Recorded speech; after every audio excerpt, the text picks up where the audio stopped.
বাগেরহাটের রামপালে জাতীয়তাবাদী মহিলা দলের সমাবেশ অনুষ্ঠিত হয়েছে। বাগেরহাটের রামপাল উপজেলার গৌরমভার খানজাহান আলী মাধ্যমিক বিদ্যালয় মাঠে অনুষ্ঠিত সমাবেশে প্রধান অতিথি ছিলেন বাগেরহাট জেলা বিএনপির যুগ্ম আহ্বায়ক লায়ন ডক্টর শেখ ফরিদুল ইসলাম। এ সময় তিনি বলেন, তারেক রহমানের নেতৃত্বে আগামীতে রাষ্ট্র গঠন হলে সেখানে নারী পুরুষের কোনো বৈষম্য থাকবে না। টাকা চুরির জন্য যদি আমার গলায় জুতার মালা পরাইতে হয়, তাহলে আমার শালীর সাথে প্রতারণা করার জন্য তোর ফাঁসি হবে।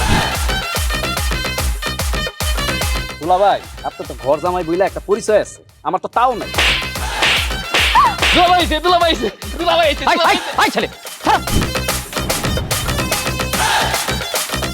রাজনৈতিক ফ্যামিলির মেয়ে হয়ে ওই কাজ করবে।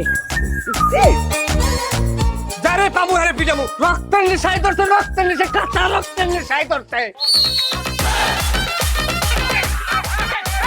তোমার এই পলিটিক্স আমার বাম পকেটে থাকে। তোদের বউরে ঝামেলা পাকাই। এই বেটাই, আমি তখন বিয়ে করিনি। দুইটার আমি গুলি করে মারু। মাসুদরা কোনোদিন ভালো হয় না। আপনার পোশাক আশাক দেখে কিন্তু আপনার তালুকদার বংশের লোক মনে হয় না আব্বা, আপনার মনে হয় যে আপনি ফকির বংশের লোক।